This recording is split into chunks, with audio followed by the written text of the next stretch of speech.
इस समय electronic media, print media, digital media और सोशल मीडिया में राजेश मेहता के 15 लाख करोड़ के घोटाले की बात हो रही है।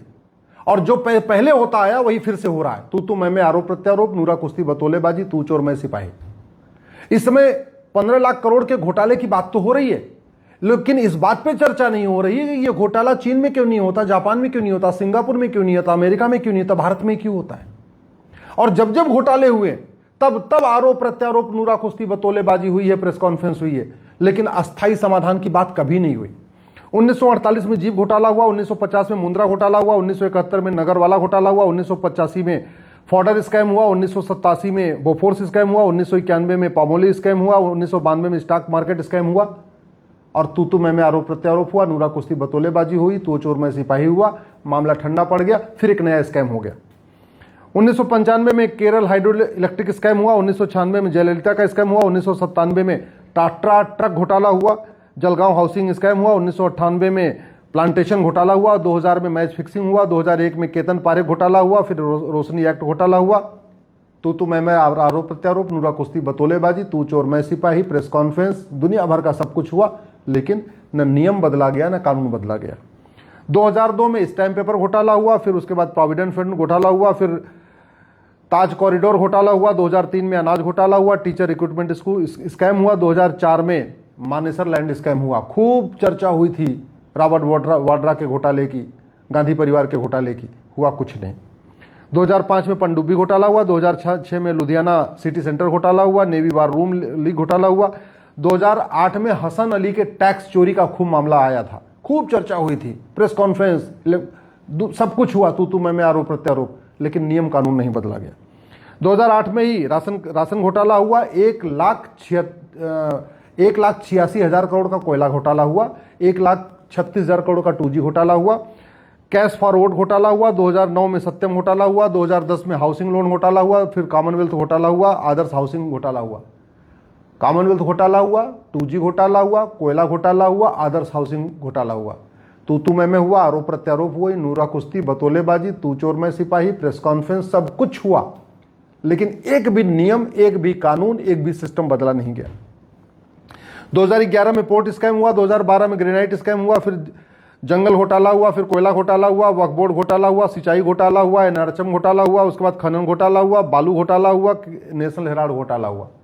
तू मैं हुआ, आरोप प्रत्यारोप, नूरा कुश्ती बतौलेबाजी, तू चोर मैं सिपाही, प्रेस कॉन्फ्रेंस, सब कुछ हुआ, लेकिन एक भी नियम कानून नहीं बदला गया। 2013 में व्यापम घोटाला, रेलवे घोटाला, आईपीएल घोटाला, सोलर पैनल घोटाला, हेलीकॉप्टर घोटाला, स्कॉलरशिप घोटाला, शारदा घोटाला, 2014 में पर्ल स्कैम घोटाला, सिलीगुड़ी जलपाईगुड़ी घोटाला, राजीव गांधी फाउंडेशन घोटाला। खूब तू मैं आरोप प्रत्यारोप हुआ, नूरा कुश्ती बतौलेबाजी हुई, लेकिन एक भी नियम कानून बदला नहीं गया। 2015 में डीमैट घोटाला हुआ, ललित मोदी घोटाला हुआ, कैश फॉरवर्ड हुआ, एनएससी स्कैम हुआ, 2016 में नारदा स्कैम हुआ, 2017 में स्टर्लिंग बायोटेक घोटाला हुआ, 2018 में पीएनबी घोटाला हुआ, 2019 में आइनक्स घोटाला हुआ, 2020 में गोल्ड स्मगलिंग का घोटाला हुआ, जो केरल में गोल्ड स्मगलिंग हुई थी, 2021 में शराब घोटाला हुआ दिल्ली में, जिसमें केजरीवाल भी गए थे जेल में, 2022 में बंगाल टीचर घोटाला हुआ। खूब तू मैं आरोप प्रत्यारोप, नूरा कुश्ती बतौलेबाजी, तू चोर मैं सिपाही, लेकिन एक भी नियम कानून नहीं बदला, इसलिए रत्ती भर भ्रष्टाचार कम नहीं हुआ है। कड़वी सच्चाई ये है, न थाने में रत्ती भर भ्रष्टाचार कम हुआ है, न तहसील में रत्ती भर भ्रष्टाचार कम हुआ है, न नगर निगम में रत्ती भर भ्रष्टाचार कम हुआ है, न पीडब्ल्यूडी घोटाले में रत्ती भर भ्रष्टाचार कम हुआ है। साल में 2 लाख लोग भ्रष्टाचार के कारण अकाल मौत मर जाते हैं, लेकिन भ्रष्टाचार रत्ती भर नहीं कम हुआ। क्यों? क्योंकि नियम कानून नहीं बदला गया। अब मैं आपको बताता हूं, 90% भ्रष्टाचार में साल भर के अंदर खत्म करने की गारंटी लेता हूं।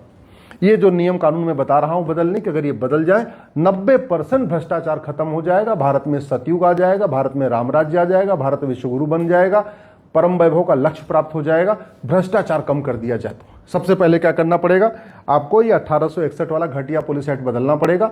पुलिस को अकाउंटेबल, रिस्पॉन्सिबल बनाना पड़ेगा, पुलिस को निष्पक्ष बनाना पड़ेगा, पुलिस से भ्रष्टाचार खत्म करना पड़ेगा। ये जो हवलदार, थानेदार, कलेक्टर, कप्तान मिलके लूट रहे हैं, इसको बंद करना पड़ेगा। तरीका यही है, एक यूनिफॉर्म पुलिस कोड हो, एक पुलिस चार्टर लागू हो, पुलिस की रिस्पॉन्सिबिलिटी, अकाउंटेबिलिटी तय हो। दूसरा, आपको 1949 का जो बैंकिंग एक्ट है, इसको बदलना पड़ेगा। सबसे बड़ा भ्रष्टाचार कारण यही है, बैंकिंग घोटाला। ये बैंकिंग कानून है, इसके कारण पैसा अंदर से बाहर जाता है, बाहर से अंदर आता है और सरकार को पता ही नहीं चलता है। इस घटिया कानून को बदलना पड़ेगा, यूनिफॉर्म बैंकिंग कोड लागू करना पड़ेगा, फिर भ्रष्टाचार खत्म होगा। उसके बाद आपको ये 1955 का घटिया सिटीजनशिप एक्ट बदलना पड़ेगा। भ्रष्टाचारियों की नागरिकता खत्म करने के लिए आपको इसमें प्रावधान करना पड़ेगा। दुनिया के कई देशों में भ्रष्टाचारियों की सिटीजनशिप खत्म कर दी जाती है, हमारा कानून इतना घटिया है, पाकिस्तानी, अफगानिस्तानी, रोहिंग्या, बांग्लादेशी सबको सिटीजनशिप मिलती जा रही है, लेकिन किसी भी एक व्यक्ति की सिटीजनशिप जा नहीं रही है। इस घटिया कानून को आपको खत्म करना पड़ेगा। भ्रष्टाचार खत्म करना है। 1967 का जो अनलॉफुल एक्टिविटी एक्ट है इसको बदलना पड़ेगा।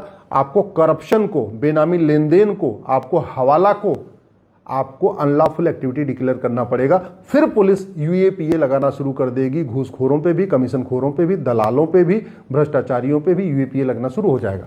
आपको भ्रष्टाचार को राष्ट्र की सुरक्षा के लिए खतरा घोषित करना पड़ेगा और उसके लिए जो 1980 में बना हुआ नेशनल सिक्योरिटी एक्ट इसको बदलना पड़ेगा। हमारे पास राष्ट्र की सुरक्षा के लिए जो खतरा है उससे निपटने के लिए नेशनल सिक्योरिटी एक्ट है, लेकिन इसमें हमने करप्शन को शामिल नहीं किया, हमने हवाला कारोबार को इसमें शामिल नहीं किया, हमने ब्लैक मनी को इसमें शामिल नहीं किया। मैं सरकार से निवेदन कर रहा हूं, इस कानून को बदलिए। कालाधन, हवाला, भ्रष्टाचार को राष्ट्र की सुरक्षा के लिए खतरा घोषित करिए, जिससे पुलिस एनएसए लगा सके। कालाधन, हवाला, भ्रष्टाचार को अनलॉफुल एक्टिविटी डिक्लेयर करिए, जिससे पुलिस यूएपीए लगा सके। अगर वास्तव में भ्रष्टाचार खत्म करना है, 1988 में बनाए गए घटिया इस प्रिवेंशन ऑफ करप्शन एक्ट को बदलना पड़ेगा। चीन में भ्रष्टाचारियों को फांसी होती है, भारत में नहीं होती है। 70,000 करोड़ का कॉमनवेल्थ घोटाला हुआ, 1,76,000 करोड़ का 2G घोटाला हुआ, 1,86,000 करोड़ का कोयला घोटाला हो गया, किसी को फांसी नहीं हुई, जबकि चीन में 2 लाख युआन, 3 लाख युआन पे भी फांसी हो जाती है। इस घटिया कानून को बदलना पड़ेगा, तब भ्रष्टाचार कम होगा। नहीं तो कितना भी चिंतन बैठक हो, मंथन बैठक हो, कोई भी कलेक्टर कप्तान हो जाए, कोई भी सांसद विधायक हो जाए, रत्ती भर भ्रष्टाचार कम नहीं होगा जब तक कानून नहीं बदला जाएगा। भ्रष्टाचार खत्म करना है। 1988 में बने ये बेनामी प्रॉपर्टी एक्ट को बदलना पड़ेगा। महाघटिया है, महा सड़ा हुआ कानून है। 144 करोड़ आधार बन चुका है। 10,000 रुपए से ऊपर लेन देन पे आधार को मैंडेटरी करना पड़ेगा। जो भी आदमी 9,999 से ऊपर कुछ भी खरीदे या बेचे, तत्काल उसको आधार से लिंक करना पड़ेगा और इस कानून को बदलना पड़ेगा, तब बेनामी लेन देन रुकेगा। ऐसे ही आपका ये 2002 में बना हुआ मनी लॉन्ड्रिंग एक्ट महाघटिया है, महा सड़ा हुआ। दुनिया के कई देशों में हवालाबाजों को, हवाला कारोबारियों की 100% प्रॉपर्टी जब्त होती है, उनकी सिटीजनशिप खत्म होती है, आजीवन कारावास भी दिया जाता है। लेकिन हमारा इतना घटिया कानून है, पूरे देश में हवाला कारोबार चल रहा है, कुछ फर्क नहीं पड़ रहा है, क्योंकि हमने ये कानून बदला नहीं है। और दूसरा, हवाला कारोबार तभी रुकेगा जब 100 रुपये से बड़ी नोट बंद होगी और 1000 रुपये से ऊपर कैश लेन देन बंद होगा। 2015 का जो ब्लैक मनी एक्ट है, महाघटिया है, महा सड़ा हुआ है। इस कानून को भी बदलना पड़ेगा। 100 रुपये से बड़ी नोट बंद करनी पड़ेगी, 1000 रुपये से ऊपर कैश लेन देन बंद करना पड़ेगा। हमारे भ्रष्टाचार एक प्लान्ड क्राइम है, हवाला कारोबार एक प्लान्ड क्राइम है, जो भी बेनामी लेन देन एक प्लान्ड क्राइम है। प्लान्ड क्राइम से निपटने के लिए हमारे पास सेक्शन 111 है बीएनएस में, लेकिन सेक्शन 111 में हमने काला धन, हवाला, भ्रष्टाचार को प्लान्ड क्राइम डिक्लेयर नहीं किया, ऑर्गेनाइज क्राइम डिक्लेयर नहीं किया, इसलिए सेक्शन 111 पुलिस लगाती नहीं है।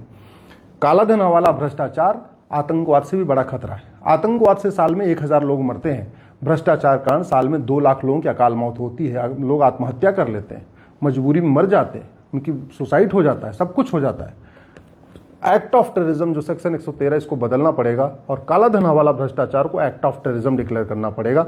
ये काला धन, हवाला, भ्रष्टाचार हमारी राष्ट्र की सुरक्षा के लिए खतरा है, हमारी संप्रभुता के लिए खतरा है, अपने आप में ये वेजिंग वॉर है, इसलिए सेक्शन 147 और 152 को बदलना पड़ेगा। और सबसे इंपॉर्टेंट, भ्रष्टाचारी इतने पावरफुल होते हैं कि वो गवाह खरीद लेते हैं, गवाहों को जो है 100 नए फर्जी गवाह खड़े कर लेते हैं। तो आपको झूठी जांच, झूठी गवाही, झूठा एफिडेविट, इसको सीरियस क्राइम डिक्लेयर करना पड़ेगा और झूठ पकड़ने के लिए नार्को पॉलीग्राफ ब्रेन मैपिंग कानून बनाना पड़ेगा। झूठ बोलने पे 10 से 20 साल की सजा का कानून बनाना पड़ेगा, तब जाके भ्रष्टाचार रुकेगा। नहीं तो कोई भी सरकार आए, कोई कुछ भी कर ले, कुछ फर्क नहीं पड़ेगा। जब तक ये घटिया कानून नहीं बदले जाएंगे, भ्रष्टाचार रत्ती भर कम नहीं होगा और ऐसे एक के बाद दो, दूसरे के बाद तीसरा घोटाला आता रहेगा, तू मैं होती रहेगी, प्रेस कॉन्फ्रेंस होती रहेगी, लेकिन भ्रष्टाचार रत्ती भर कम नहीं होगा।